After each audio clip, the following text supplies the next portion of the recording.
tarde.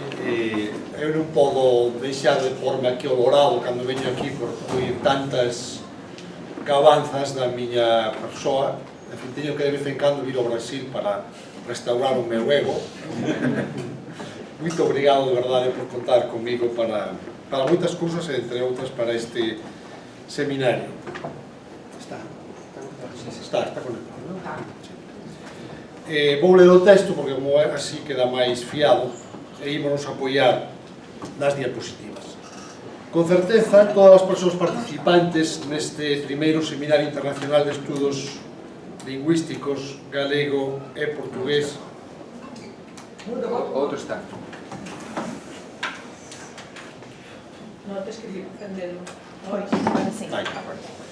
Con certeza, todas as persoas participantes neste primeiro Seminario Internacional de Estudos Lingüísticos galego e portugués repararon no lema que nos preside, que xa fixo referencia a profesora Rosario pola mañán, o pasado presente.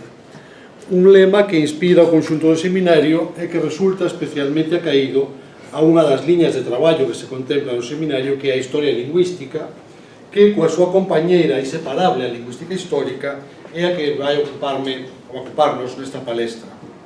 O lema lembranos moi oportunamente o que ao facermos historia lingüística estamos escribindo o pasado desde o noso presente. E o pasado pode darnos luces sobre a actualidade, ofrecernos ferramentas para entendela e, deste xeito, abrir perspectivas cara ao futuro. Este é o espírito co que imos abordar hoxe, creo que estamos abordando realmente a historia lingüística, pero co que imos abordar hoxe algúns aspectos da historia común dos nosos idiomas irmáns, recuperando o galego para a historia lingüística do portugués, esforzándonos por situalo no lugar que en rigor académico e injustiza histórica debe ocupar. Non soamente pretendemos reconstruir dun xeito máis científico, máis verídico a historia lingüística de ambos, do galego e do portugués, senón que o recuperamos para o presente e, sobre todo, proxetamos cara ao porvir.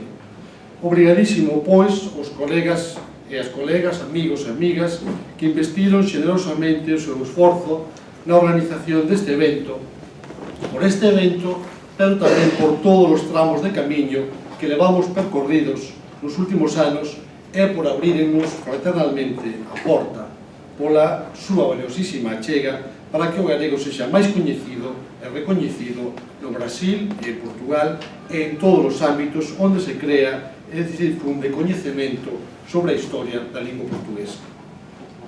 Cada paso que damos xuntos reafírmanos máis e máis na crenza para min bella de que coñecérmonos mellor uns aos outros, galegos, portugueses, brasileiros, outros máis, coñecémonos tamén mellor a cada un de nós mesmos. Beizón, por tanto, para Susana Brasado, para Xón Lagares, Leonardo Marco Tulio, Fernando Osorio, Marcos Baño, Valeria Xil, Carlos Faraco, Augusto Suárez da Silva, Paulo Osorio, Maílson López, Carla Regina Estopa, tamén os estudantes e os postdoctorados Cecilia Faría que estiveron e que están traballando neste ámbito, e beizón para todos vos. A miña exposición coloca no mesmo título un termo, individuación, que se tivésemos vagar requeriría unha longa explicación, pero que hoxe terá que ser unha explicación moi breve. Individuación refírese ao principium individuationis, polo cal unha entidade é identificada como distinta a outras. Ou máis precisamente, con el referímonos ao fenómeno que en bioloxía, por analoxía, se denomina especiación. Isto é, o proceso evolutivo polo cal se xeran varias especies a partir dunha preexistente. Entre os aspectos desta noción que nos interesa salientar, chamamos a atención para dous. En primeiro lugar, a nova entidade aparece porque é distinguida doutra ou outras das que previamente era indistinta. E, en segundo lugar, a súa aparición é progresiva e progresual. Isto é, a nova entidade non xorde repentinamente feita a dereita, senón que se vai constituindo faseniñamente. Ahora, ese desenvolvemento lento e progresivo vai sinalado tamén por momentos críticos, puntos que marcan un antes e un despois. Desde unha perspectiva constructivista, que é a que eu suscribo, a noción de individuación ten a vantaxe de subliñar o dinamismo dos procesos de constitución das linguas. No caso que nos interesa, como noutros moitos, os procesos de individuación desembocan na fragmentación dun continuum lingüístico e o establecemento de xerarquías dentro dese continuum, coa asignación de distintos estatus sociais, funcionais ou simbólicos a unhas e outras variedades que se van individuando.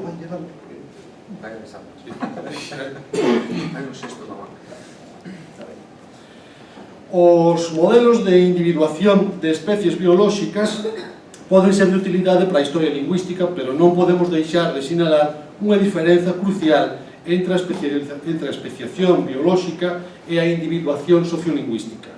Na segunda teñen unha importancia crítica os factores sociais, políticos, culturais, económicos, tecnolóxicos, etc. En primeiro lugar, e dun xeito fundamental, os procesos de individuación das linguas están simbióticamente asociados, simbiótica e dinámicamente asociados aos de individuacións das comunidades humanas. Esta mañá, falamos un pouco disto, realmente as falas desta mañá son unha especie de prólogo que estamos falando, moitas cousas se mencionaron aí. En todo caso, linguas e identidades colectivas camiñan na historia estreitamente unidas da man. En segundo lugar, a individuación dunha lingua implica o recoñecemento dunha entidade nova, unha entidade que é distinguida doutras, preexistentes e ou coemerxentes, que por tanto, que se define por contraste con estas. Ou mellor, todas elas son definidas e redefinidas dialécticamente. Non só se pensamos na individuación das linguas romances, inmediatamente temos que pensar que a definición de todas elas é un proceso en que entran en xogo elas. A individuación dun romance implica a redefinición de outros romances veciños, sino incluso o propio latín foi redefinido no proceso de individuación das linguas romances. Por tanto, este proceso de individuación exixe, require, ten como contraparte, estes procesos dialécticos de redefinición de unha serie de entidades preexistentes, como foi o caso do latín, ou coemerxentes, como foi o caso das linguas romances, das variedades romances, nas súas características e nos seus límites. E implica algo fundamental que discutíamos un pouco na sesión previa, que é a denominación, o nome. Ás veces parece que estamos discutindo simplemente por unha especie de nominalismo. Que máis ten chamarlle galego-portugués, chamarlle portugués arcaico, tal. Non é certo. A individuación implica denominación. As cousas sin nome non existen, ou polo menos non existen da mesma maneira que cando teñen un nome. E o nome que hai que dar é o nome xusto que corresponde á cousa. Simplemente, é algo tan sinxelo como isto. E, por tanto, isto que estou dicindo implícame ao mesmo tempo que a individuación é un proceso social e é unha innovación cultural. Así, a noción de individuación recolle dous aspectos fundamentais dos procesos de glotoxénese: a emerxencia e a invención. No caso das linguas, o proceso de individuación culmina típicamente cando a nova entidade se lle recoñecen 4 atributos cardinais que vai adquirindo ao longo do propio proceso de individuación: autonomía, historicidade, cultivo e prestixio. E ter en conta estes 4 elementos é moi importante, porque as entidades lingüísticas que se van individuando non posúen necesariamente os 4 atributos en grau máximo simultaneamente. Sobre esa creenza está baseada a dicotomía lingua-dialecto. Na realidade, as variedades lingüísticas van adquirindo en graos distintos e en momentos históricos distintos cada un destes atributos, e isto presentanos unha panorámica moito máis complexa que a simple dicotomía lingua-dialecto, e unha panorámica de un gradatum de distinto tipo de linguas, como imaginan, bastante máis complicado. Típicamente, nos complexos procesos de individuación adoitan xogar un papel determinante a elaboración, cultivo e promoción dunha variedade lingüística arredor da cal, se explicou no Xan pola mañá seguindo a Joseph, arredor da cal se van articulando o propio sistema lingüístico. Obviamente, a elaboración, cultivo e difusión de variedades cultivadas adoita estar íntimamente vencellados a centros de poder político e económico. Aquí entra o elemento fundamental do poder. Os procesos de individuación das linguas con frecuencia implican a intervención directiva, enténdanse, unha intervención intencionada e con propósitos definidos de axentes humanos, que poden ser institucións sociais de distinto tipo e poden ser incluso individuos. Nos procesos de constitución e de institución das linguas interveñen decisivamente o que podemos chamar políticas lingüísticas, que non é máis que isto. Son as intervencións directivas de axentes humanos e sociais sobre o destino das linguas ou sobre a regulación da diversidade lingüística. Políticas lingüísticas que non só parten de iniciativas que fluen de arriba para baixo, as típicas que se coñecen, as top-down, desde centros de poder sobre axentes sociais pasivos, sino que tamén van en dirección da baixo arriba, bottom-up. A elaboración e a codificación lingüística constituen así unha interface moi relevante entre as condicións históricas e a evolución dos sistemas lingüísticos, xa que esta intervención está dirixida con finalidades concretas e intervén na evolución do conxunto do sistema. Volvendo ao meu título, e para dar cabo a un limiar que se está prolongando demais, nel anuncias o tema da individuación do galego. En realidade non vou tratar só da individuación do galego, senón da individuación do romance galego, o chamado galego portugués, o galego medieval, da individuación da lingua portuguesa e, por fin, da individuación do idioma galego moderno. Explicarei por que teño que falar destas tres individuacións. Por que vou falar disto en esta orde? Porque, contemplada a historia do conxunto galego-portugués, do conxunto lingüístico galego-portugués, desde a perspectiva dos procesos de individuación, poderíamos decir que primeiro, aproximadamente entre os séculos 9 e 14, aconteceu a individuación dun romance galego-portugués, galego medieval, ou galego no sentido estrito que decía o amigo Marcos Baño. Posteriormente, aproximadamente entre os séculos 13 e 17, ocorreu a constitución ou a individuación da lingua portuguesa, e a partir do século XVIII ata a actualidade veuse abrindo o camiño a individuación do idioma galego moderno. Naturalmente, un relato completo teria que incluir, entre outros, a individuación do portugués do Brasil, que está vivindo probablemente agora un momento crítico, pero que aquí hai axentes que están participando nese proceso de individuación. Pero non podemos falar de tanta cousa, porque necesitaríamos un seminario máis amplo como para discutir tamén este asunto, ou a individuación do portugués en África, etc. O Marcos Baño ofrece unha perspectiva sobre isto no traballo que publicamos en Grial sobre as linguas derivadas do galego, ou como di agora oportunamente do Grupo Portugalego.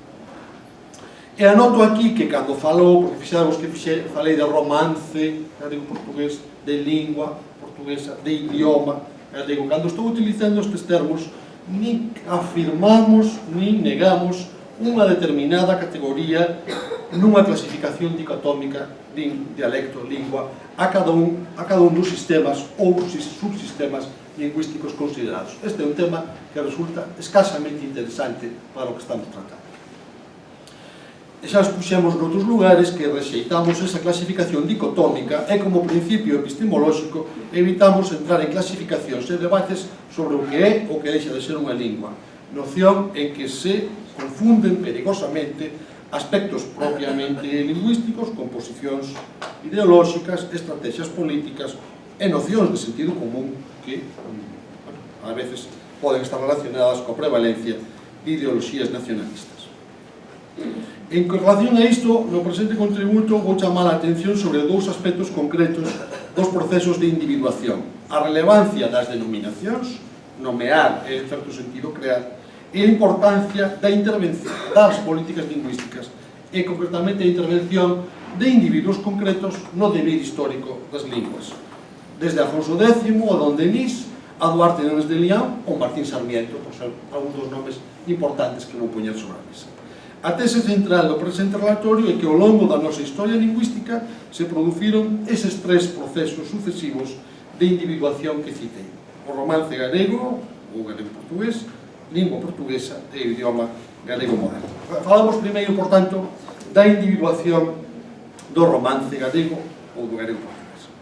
Como todos sabemos, no caso hispánico, como en outros moitos, a individuación das diferentes idiomas romances produciuse no interior dun continuum lingüístico latino-romance previamente en estado borroso que foi no proceso experimentando unha profunda reorganización. Isto é, galego, asturiano, leonés, portugués, castelán, catalán non existen como linguas desde o século XIII. Todas estas linguas ou variedades lingüísticas son o produto de cada seu proceso histórico, non o preceden. As linguas resultan dun proceso histórico, non preceden o proceso histórico da súa constitución. Para dicir isto parece unha auténtica perogrullada, pero é que ás veces é unha cousa elemental que se esquece constantemente.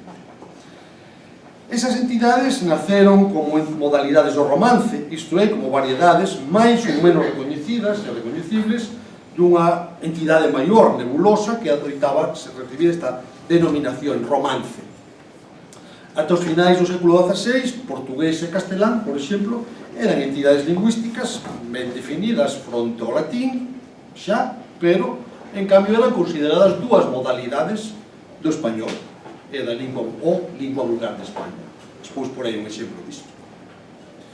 Dentro do continuum latino-romance da Península Ibérica, no noroeste, e nas difusas extremas da Galicia Maior, especialmente nas bisbarras occidentais ao norte do Douro, carranxendo a actual rexión portuguesa entre Douro e Miño, a actual Galicia administrativa e as comarcas veciñas no oriente, foi emerxendo o romance galego, galego-portugués, xestado entre os séculos VIII e XII por evolución dos falares neolatinos daquela área. A individuación do romance galego produciuse mediante a focalización progresiva a partir dun estado inicial de borrosidade e focalización en dous eixos, un horizontal e outro vertical. Horizontal en relación cos romances veciños, penso sobre todo leonés e castellano moi especialmente, emerxendo, por tanto, destacándose ese continuum de falares neolatinos ou neoromances, e tamén emerxendo dun continuum diafásico latino-romance, dun continuum de registros de fala e da escrita correspondentes a distintos tipos de texto entre que entraba o que chamaríamos latín e o que chamaríamos romance. Foi emerxendo dese dobre continuum diatópico e diafásico. Os límites do territorio originario do romance galego son imprecisos, fixo referencia a Rosario pola mañá. Ao sur probablemente existía unha faixa de transición entre o Douro e o Vouga, cos falares xa máis ben mozárabes da comarca de Coimbra. Ao oriente, os falares galegos extremeiros tiñan a súa continuidade natural nas falas asturianas e leonesas vecinas.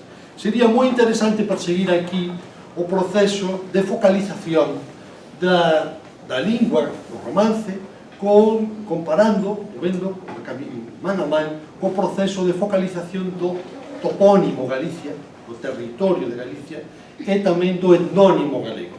Ese traballo teño feito, pero non podo expoñelo aquí. Simplemente quero que quede constancia que eu vou falar de como se focaliza a lingua e o seu nome, pero poderíamos seguir vendo como se foi focalizando tamén, como Galaecia foi adquirindo un determinado perfil territorial e como galego, como etnónimo, tamén se foi focalizando. Quero dicir, nin a lingua, nin a identidade do povo, nin siquiera o territorio son fixos históricamente. Foron procesos de definición histórica os que foron marcando eses límites. Preguntábame polo Foro de Avilés. O Foro de Avilés, de 1157, primeiro documento romance, plenamente romance na península, está escrito nunha translingua occitana, galega, asturiana, leonesa, castelá. Pois nese documento dice que pode ser, para ser meiriño da vila, ten que ser un franco e un galego. E que está dicindo galego quere dicir que incluía aquí. Non vou por ese camiño porque nos levaría máis tempo, pero Quero dicir que son tres procesos. É un proceso con esas facetas, ou son tres procesos simbióticos. Como se focaliza a lingua, como se focaliza o territorio, como se focaliza tamén a identidade daquele povo. E as súas denominacións galaicus, galaecia e galaeco. Bueno, por tanto, isto non o vou facer.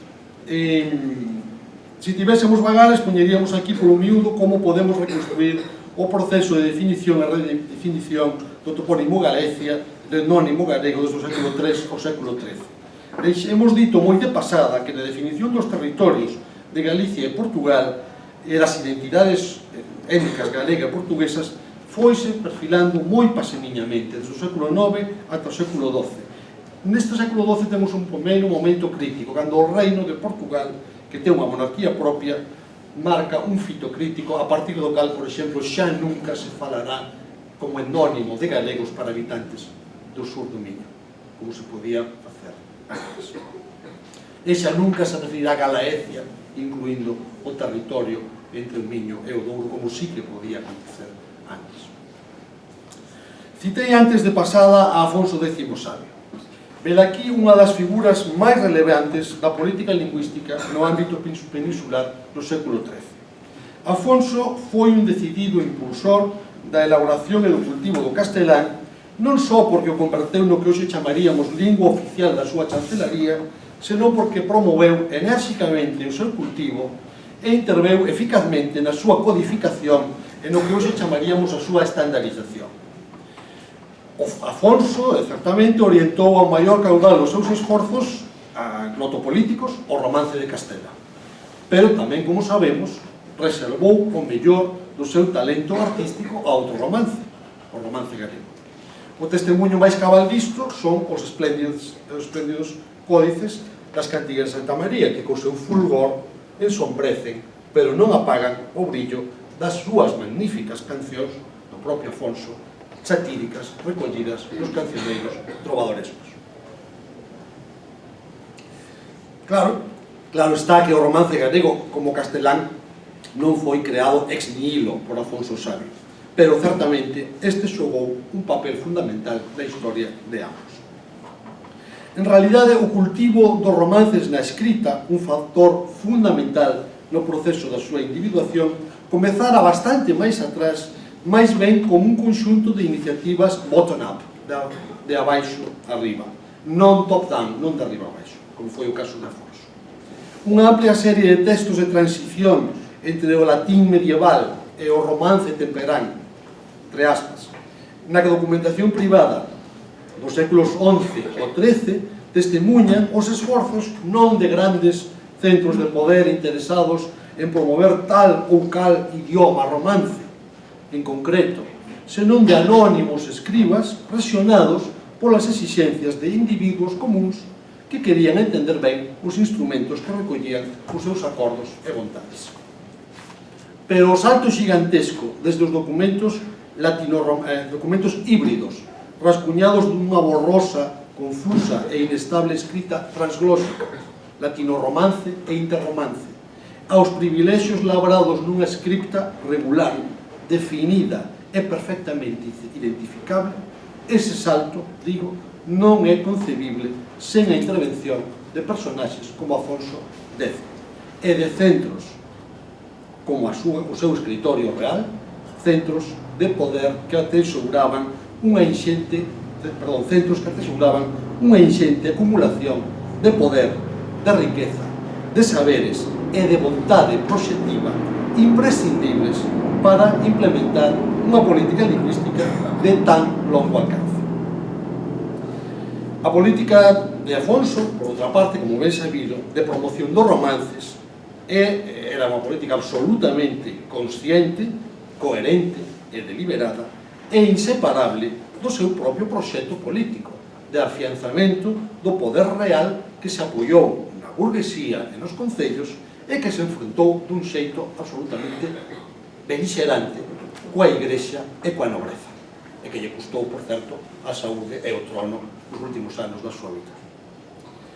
Por tanto, non se pode separar esa idea de Afonso de promover o romance de esa idea de Afonso de constituir un poder monárquico forte, ben definido, fronte á Igrexa e fronte á aristocracia. O dotalo dunha norma de escrita e o cultivalo en obras da ambición das cantigas de Santa María ou do primeiro cancioneiro trovadoresco do que dá testemunho parcial o Cancioneiro da Axuda, Afonso o Sabio imprimiu un pulo decisivo á individuación do romance galego. Non extraña, pois, que Jofre de Foixá, a finais do século XIII, pouco despois da morte de Afonso, se refira por primeira vez que saibamos explícitamente a esta nova entidade lingüística polo seu nome. Recordades a referencia que aparece nas reglas de trobar, que justamente é un manual de trovadoresco, na que por primeira vez este romance recibe o seu nome, que saibamos. Non é casualidade que sexa un erudito catalán que traballa en Sicilia e un sabio, un experto en lírica trovadoresca. E di, podemos usar, non? Si tu vols far un cantar en francès, no estain qui mescles provençal, ne sicilià, ne galego, ne altre lencache. Está falando das linguas da lírica trovadoresca. O francés, o provenzal, o siciliano e o galego. Como vos digo, non é casualidade que isto sexa poucos anos despois do reinado de Afonso X. O propio Afonso, por exemplo, aínda non focalizara tanto, porque nas cantigas de Santa María hai un momento en que cita un virchiño que lle facía moita gracia, unha especie de festa que tiña, que era unha de nosiña, e di unha bestiola que chaman de nosiña os galegos. Fixadevos, non que se di en galego, non está falando, non está individuando aí a lingua. Os galegos chamanlle así. E, por suposto, antes diso, o que temos son as típicas expresións vulgo bocatur, etc., que non son absolutamente indefinidas. A primeira a utilización de galego referido á lingua é a expresión vocábulo galego referido a unha palabra que está na historia compostelana de primeiro século XII. Pero desde aí a decir, chamarlle galego a lingua, pasou casi 2 séculos e pasou a obra de Afonso X polo medio. Pero, evidentemente, na carón de Afonso Sabio, compre mencionar outra figura tan importante ou máis para a nosa historia, o seu neto, o rei Don Denis de Portugal. Sen dúbida, o monarca portugués non só coñecía e admiraba os programas político e cultural do seu avó, senón que puxo todo o seu empeño en emulalos. El tamén oficializou o romance e tamén impulsou decididamente o seu cultivo, entre outras cousas convertendo a súa corte no novo centro da lírica trovadoresca e revelándose a sí mesmo como un brillante e prolífico trovador. Tarefa que realizou con enorme brillantez. O impulso que Denis deu á oficialización do romance ao generalizar o seu uso na chancelería real é ben coñecido. Pola contra, non está tan estudado o seu papel na codificación e elaboración dese romance. Quizáis porque, por azares da historia, fora da documentación estritamente instrumental emanada da súa chancelería, non chegou a nós ningún manuscrito original en prosa ou verso procedente do ámbito de Don Denis. Pero parece evidente que a él se debe, polo menos, a segunda grande compilación da lírica trovadoresca que logo sería ampliada polo seu fillo Don Pedro Conde de Barcelos, continuador do seu labor cultural. E nesa compilación Don Denis demostra tamén ter unha vontade de codificación e de elaboración da lingua moi próxima a que tivera Afonso poucas décadas antes. O proceso de individuación do romance galego-portugués culminou así nos finais do século XIII e inicios do XIV, cando conseguiu un notable desenvolvemento do seu cultivo, gañou un indiscutible prestixio e conquistou o recoñecemento da súa autonomía, unha autonomía de momento limitada como era de regra naquela época. Naturalmente, historicidade neste momento aínda non podía acabarse de posuir. Don Denis elaborou un romance que xa non é exactamente o romance galego que elaborou Afonso X. Por sinal, impuxo unha ortografía peculiar, caracterizada polo uso do H en combinación co L, co N e co M, en outras consoantes, onde Afonso escribía L, N, e mi, por exemplo, miano, pronome. Agora, fora da ortografía, será certo o lugar común que se repite en moitas historias da lingua portuguesa, segundo o cal Don Denis promoveu un romance que incorporaba trazos lingüísticos do centro-sur de Portugal, trazos que virían a distinguir este das variedades do norte, sobreentendase tamén do galego. Ata onde eu sei, tal lugar común xamais se sustanciou con exemplos concretos, e isto sospeito que é pola razón de que este tópico non ten fundamento. Con certeza, o estándar elaborado por Afonso tomou como base os falares o norte do Miño, o que se chamaríamos galego estritamente, mentres que o estándar elaborado polo monarca portugués tomou como base os falares o sur do Miño, non do Montego. Entendes a diferenza? Non hai nada, creo, nunca vi en un sitio escrito cal trazo lingüístico o sur do Montego incorporou Don Denis o seu romance elaborado. O sur do Miño, sí. Podemos, bueno, agora non temos tempo para ver exemplos, pero no minicurso que estamos dando os mostro algúns exemplos. En definitiva, durante o reinado de Don Denis botáronse as sementes para a futura individuación do portugués, pero o arranque deste proceso tería que agardar aínda un século máis. De feito, o romance galego-portugués evolucionou conxuntamente a norte e o sur do Miño ata finais do século XIV, nunha dinámica en que, en boa parte, as innovacións irradiaban máis desde o norte cara ao sur, como tamén mostrarei, ou estou mostrando no minicurso. É dicir, hai unha evolución conxunta de todo o complexo galego-portugués ata finais do século XIV, e moitas das innovacións aparecen antes en galego, que irradiaron de norte para sur. Para rematar con esta sección sobre a individuación do galego, vexamos o que, bueno, as denominacións, repasamos rapidamente. Pasamos de quod vulgo vocatur, esas primeiras tentativas, diríamos, bottom-up, desos escribas que respondían ás exigencias da súa clientela, ata Afonso, que fala do que os galegos se chaman de nosiña tal animal, ata Jofre de Foixá, as regras de trobar, que xa nos dan claramente unha denominación da lingua dos trovadores como galego.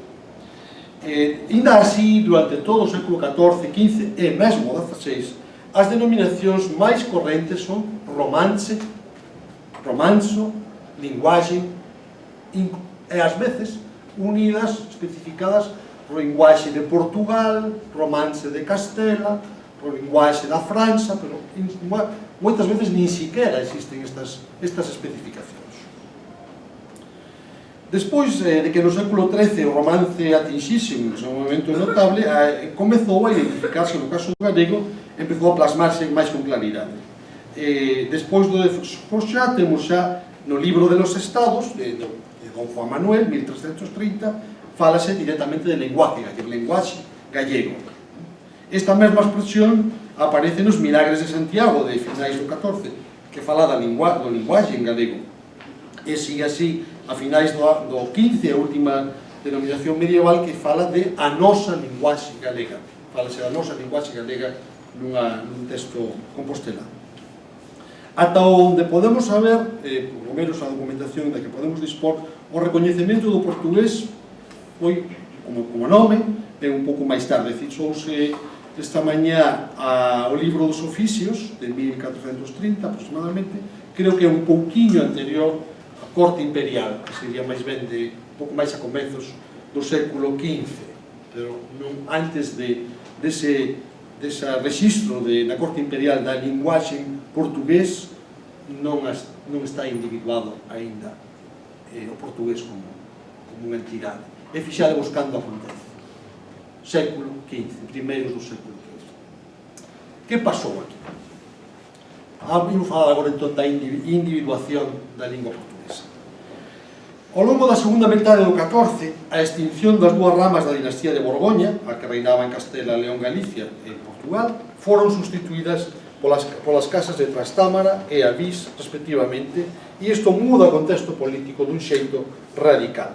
Portugal afirma a súa independencia, a partir sobre todo da famosa batalla de Aljubarrota de 1385, e comeza a desentenderse do seu pasado galego e mirar cara ao mar como unha vía de expansión. Citou Marcos pola mañá a defenestración de Xoán Fernández conde de Andeira en 1383, que fai directamente o don Xoán I de Avís. Poderíamos citar un pouco antes o asesinato de Inés de Castro en 1355 como dúas anécdotas que personifican o drama de a expulsión da nobreza galega, da perda de influencia da nobreza galega no reino portugués. A finais do século XIV, a evolución conxunta do galego-portugués comeza a desaparellarse, de xeito que os destinos históricos das dúas variedades do galego-portugués se bifurcan, e mentres o setentrional perdía folgo, se caía na órbita do castellano, iniciando un proceso de dialectalización, a meridional emprendía un novo proceso de individuación. Tomo a palabra a Ivo Castro, que resume moi ben o que acontece. Un período moito curto que non excede a primeira metade do século XV e corresponde àquela época en que os fillos de don João I, sendo varios deles homens de letras, ajudaran a criar unha nova lingua literaria liberada do teto galego-portugués e emancipada da antiga lingua dos cancioneiros. A lingua literaria da xeración de Avís está para a lingua falada na región centro-sul como a lingua dos cancioneiros estaba para os dialectos medievais galegos e portugueses setentrionais. Isto sí que é verdade. Agora sí que a lingua do centro de Portugal está na base da lingua que elabora a corte portuguesa. Pero fíxense que Ivo Castro de como antes estaba en relación cos dialectos setentrionais do portugués e o galego. Esta lingua non prolonga a lingua literaria do século XIII, antes dela se afasta por un proceso de elaboración. A fronteira galego-portuguesa, falou dela o profesor Álvarez, que fora ata aquela moi porosa, a partir dos finais do século XIV, vai se tornando nunha barreira política, lingüístico-cultural e comunicativa máis ríxida e, pouco a pouco, vai se convertendo nunha barreira cada vez máis difícil de franquear e, en todo caso, impide que as innovacións irradiadas desde a área de Coimbra, Santarém, Lisboa a Éfora, que van alcanzando, que van irradiando cara ao norte, sobrepasen esa fronteira. E, por tanto, o seu impacto asimilador cada vez máis forte sobre as falas portuguesas do norte non é sentido en absoluto o norte do Miño. Outro componente interesante, volvo a chamar a atención sobre as denominacións e o que elas nos falan. O contraste explícito entre galego e portugués aparece testemunhado explícitamente por vez primeira nunha das primeiras obras traducidas que se deron ao prelo en Portugal, As vidas e paixóns dos apóstolos, 1502. Dado que neste libro se reproducía en boa parte un texto copiado bastante antes, fora elaborado en 1432, pasarán 70 anos, e houbera moitas modificacións xa no portugués neste período, a lingua do texto soaba anticuada. Entón o impresor sinta necesidade de explicar por que reproduce este texto que soa tan anticuado, e di, porque neste libro van moitas palabras do falar antigo que máis parecen galegas que portuguesas, non poña vosa alteza a raíña culpa ao impresor, porque como sabe vosa real señoría que al rei noso señor aprouve en vosa presenza que non fosen mudados os vocablos antigos e modernos e que todo teña feito así. O sea, desculpase diante da raíña porque tiña orde do rei de manter a lingua desto. Ben, aí vedes a primeira vez en que se aparecen citados galego e portugués, galego en contraste con portugués, que saibamos nun texto escrito.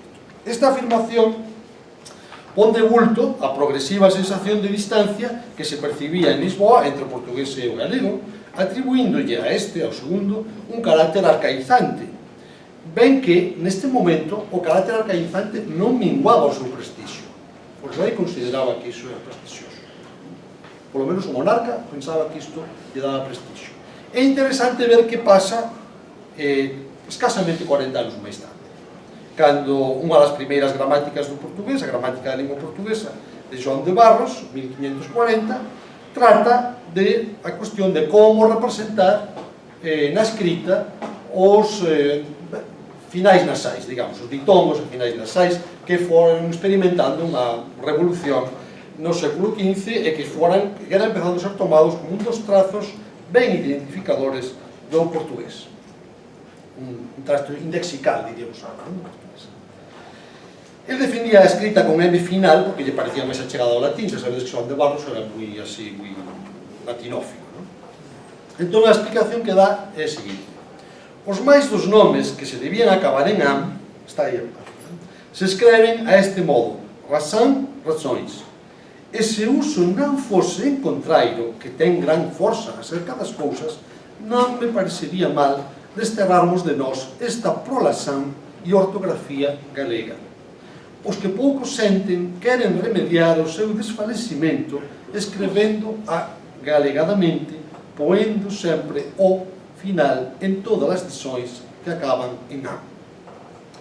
Non me explico a confusión, Xoán de Barros ten unha tremenda confusión en todo isto, pero o que é interesante é fixadevos agora a prolaxán, a pronuncia, e a ortografía galega, e o escrever agalegadamente non teñen prestixio.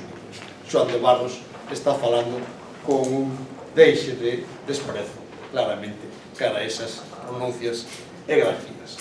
Agora, o desprestixio do galego, en todo isto estou seguindo bastante, por certo, a Serafín da Silvaneto, que deu moitísimas pistas deste sentido.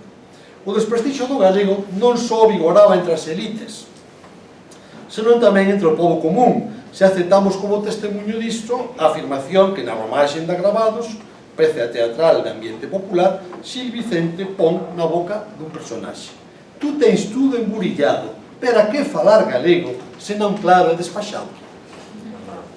Esta cita de Neto, que xa digo, é un dos primeiros que falou do proceso de desgaleguización que experimenta o portugués neste período.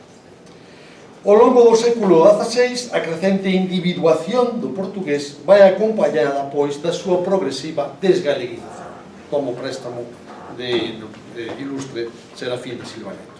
Non só no plano puramente lingüístico, do que falamos un pouco pola mañán, senón no plano da conciencia lingüística.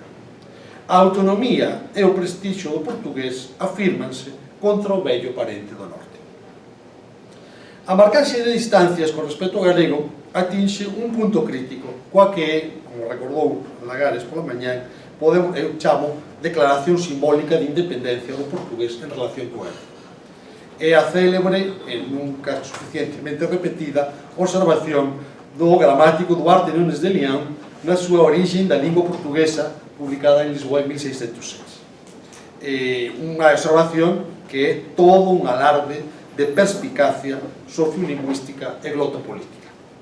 Tratando da fragmentación da iniciativa da primitiva unidade lingüística peninsular, León refírese ás circunstancias que deron orixe ao catalán e tópicamente atribúeas á influencia francesa, de xeito que, cito como seguimos esta cita, se apartou e lles ficou notável diferenza entre ela, catalán, e a lingua de Castela e de Galiza e Portugal, as quais ambas eran antigamente quasi unha mesma nas palabras e nos ditongos e na pronunciación que as outras partes de España non ten.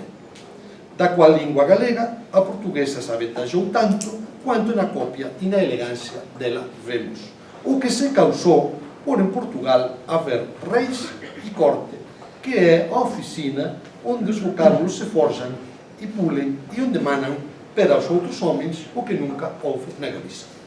Teríamos afordado os séculos de sociolingüística se seguísemos esta liña de análise. A individuación do portugués culminaría unhas poucas décadas máis tarde ca emancipación con respecto ao español. Non entendan o español que se fala hoxe, o español con H, que era o español, bueno, aquela entidade vaga da que era tan bo representante o portugués como o castellano, non é o español actual, castellano. Lémbrense que a ortografía da lingua portuguesa que publicara en 1576 o citado Duarte Nunes de León, esta obra leva por subtítulo, ao que se esquece sempre, obra útil e necesaria, así para ben escrever a lingua española. Este é o subtítulo da ortografía da lingua portuguesa. onde queda claro que naquela altura o portugués e o castellano aínda eran concebidas como manifestacións dunha especie de idioma español biforante.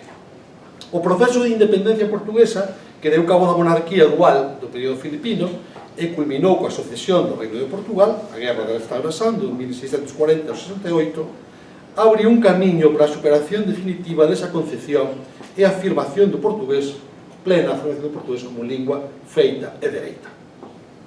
Na procura dos seus propios roteiros, tanto no terreo da cultura como nos da política ou a economía, a influencia española sobre Portugal foi activamente rexeitada desde entón. En palabras do historiador Oliveira Márquez, a partir do século XVIII, Portugal deuse conta de que o seu lugar entre as nações civilizadas do globo e a súa individualidade como nación europeia dependían da súa reacción contra a España. Pela primeira vez na historia, e a pesar de todas as lutas e afirmações culturais do pasado, a unidade cultural da Península Ibérica foi rompida pela primeira vez na história. E con ela a posibilidade dunha unión política viável. Deste xeito, como xa sinalou Lázaro Carreter, a partir da independencia portuguesa apagouse o sentimento prevalente desde a Idade Media, que acabamos de citar, de portugués e castellano como variedades, unha especie de lingua igual fundamental. Afirmada agora xa a súa historicidade, que está clarísimo na obra de Duarte Núñez, Origen da lingua portuguesa, é unha obra que ten como finalidade afirmar a historicidade do portugués, afirmada a historicidade a custa de borrar o seu pasado galego, consolidado o seu cultivo e o seu prestixio, o portugués aseguraba xa un grau tal de autonomía que indiscutiblemente era unha lingua de seu e o proceso de individuación estaba culminado. E para rematar, imos ver moi rapidamente os comezos do proceso de individuación do idioma galego moderno.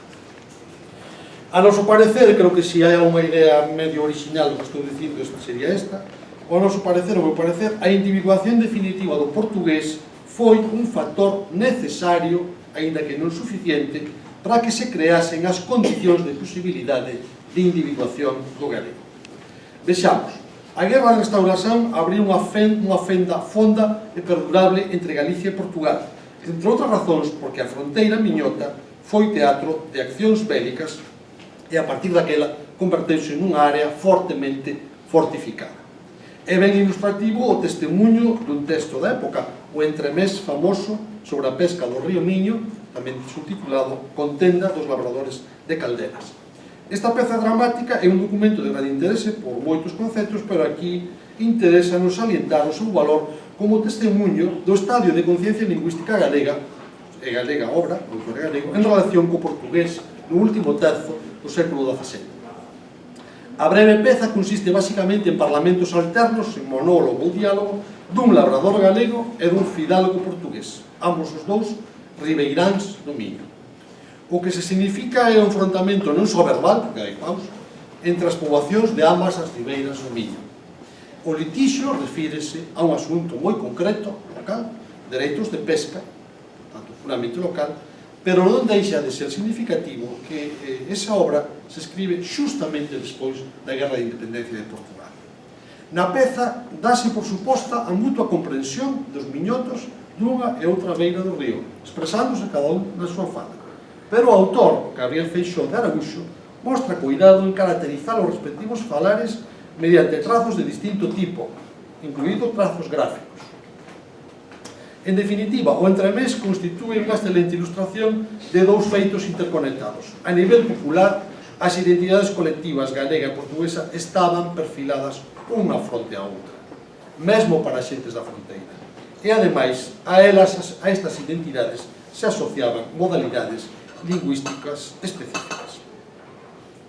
Por outra banda, unha mostra significativa do recoñecemento da independencia do portugués, da individuación do portugués de que falamos antes, no ámbito erudito, pasamos do local ao erudito europeo, daquel tempo ofrécea o sabio padre Athanasius Kircher, no seu tratado Turris Babel, de 1779, unha obra de referencia na Europa ilustrada do seu tempo, que engade por primeira vez A listaxe habitual dos 3 membros da familia neolatina que viñan xa desde Dante e que se concretaran no Renacemento italiano, francés e español, engade o portugués. Esta novidade, a aparición do portugués xa nunha lingua plenamente recoñecida internacionalmente, serve de punto de partida ao frade galego Benito Feixóo no corolario do seu discurso 15 paralelo de la lengua española e francesa, publicado en 1726. Feixóo argumenta a favor do recoñecemento do portugués que realizara Athanasius Kircher, aducindo que tiña unha orixe latina independente do castelán, a historicidade e a autonomía do portugués. Pero o recoñecemento da individuación do portugués dá pé a Feixóo para tratar das relacións deste e o galego. En primeiro lugar, para ele a lingua galega é, en realidad, cito polo original castellano, indistinta de la portuguesa, por ser poquísimas las voces en que discrepan y la pronunciación de las letras en todo semejante, y así se entienden perfectamente los individuos de ambas naciones, gallegos y portugueses, sin ninguna instrucción antecedente. Pero, segundo a doutrina máis corrente no seu tempo, estima que a fragmentación de latín se debeu a mestura coas linguas xermánicas introducidas ao fin do Imperio Romano, e, en consecuencia, sitúa a orixe común do galego e do portugués no período suevo. Consiguientemente, al continuo y recíproco comercio de portugueses y gallegos, secuela necesaria de estar las dos naciones debajo de una misma dominación, era preciso que en ambas se formase un mismo dialecto. Aquí, en este punto, deixándose levar pola natural inclinación polo seu idioma natal, o galego, indique o portugués que a lingua se formou en Galicia, que era a nación dominante en aquel tempo, que despois pasou para Portugal. Esta afirmación de Feixóo, tanto a da independencia do portugués, como, sobre todo, a idea de que a orixe do portugués estaba no galego, levantou unha enorme revuelta, unha enorme polémica, entre que interviñaron varios polemistas portugueses. Sería tema de outra conferencia que non podo nin resumir aquí. Pero, en defensa das teses de Feixóo, aparece o seu discípulo Martín Sarmiento, tamén frade, sabio e erudito, a quen teño calificado en outros lugares como o inventor do galego moderno. Este foi, Sarmiento, o que deu o pulo decisivo á individuación do galego, do primeiro paso á individuación do galego, cando, a partir dunha visión ilustrada da linguaxe, valoriza a elocuencia natural, a lingua falada polo común do pobo, ao tempo que rexeita os prexuizos asociados a unha visión estritamente prescriptivista da lingua que otorgaba a primacía ao bo falar cortesano. Foi esta actitude, en certa medida subversiva, a que apuxou a Sarmiento a impugnar violentamente a observación, por outra banda, agudísima e fundamentalmente atinada, de Duarte Nunes de Liá, a que acabamos de citar, sobre a ventaxe do portugués ao galego como consecuencia do apoio dunha corte real propia que sería o centro de cultivo e elaboración da lingua. Vexan cal é a réplica que dá Sarmiento a Duarte Nunes de Liá. Esa pasma dotada de corte y oficina es un papasal para querer alucinar a los que no han vivido en la corte. La elegancia no consiste en las voces, sino en los conceptos. No consiste en la lengua, sino en el entendimiento. La copia de voces no se ha de regular por la multitud de las superfluas, exóticas y sesquipedales, sino por las más propias y más expresivas, y sobre todo que sean nativas. Ni los reyes, ni el clima de las cortes, ni las galas, ni las modas, ni los muchos caudales, nada de esto da entendimiento. Este solo le da Dios y lo reparte por cortes, cortijos, villas, aldeas y lugares. Sin un entendimiento perspicaz y natural, son papeles mojados todos esos escritos que miran a pulir la lengua y a introducir en ella una elegancia servil. Este contraste tenéis que entenderlo con ese naturalismo extremado de Sarmiento que rexeita a lingua cortesá e que di que a lingua de verdade debe fundarse na lingua falada polo povo. Por suposto, eso implicou o mentor. Sarmiento, en realidade, foi o inventor do galego. Feixóo abriulle os ollos, pero o invento do galego non sería posible sin o original, innovador, oceánico, abraiante programa de investigación erudita que conduciu a Frei Fermín, a Frei Martín, ao descubrimento do galego escrito dos séculos XIII ou XV e ao estudo do galego falado do seu propio tempo, que chegou a recoller mediante inquéritos dialectais feitos sobre o terreno. Sarmiento foi preguntando, e preferentemente ás mulleres, aos vellos e aos nenos, que decían que, segundo ele, eran os que mellor conservaban a lingua. A invención do galego moderno foi posible grazas a que Sarmiento conseguiu ensamblar os seus coñecementos sobre a evolución diacrónica do latín cara ás linguas romances, o que se chamaríamos gramática histórica, co seu interese totalmente desprexuizado acerca da lingua e do saber e da cultura do povo galego, co que se identificou dun xeito radical e apaixonado. Do desvelamento da historicidade e da autonomía do galego que fai o propio Sarmiento, sacando a relucir a documentación medieval, pasou así el mesmo a unha reivindicación do seu prestixio e do impulso do seu cultivo, de maneira que a súa reflexión culminou na proclamación da lingüicidade do galego frente ao castelán. O galego non era un dialecto do castelán, senón do latín, e ao mesmo tempo frente ao portugués. O galego non é un dialecto do portugués, sino o seu pai.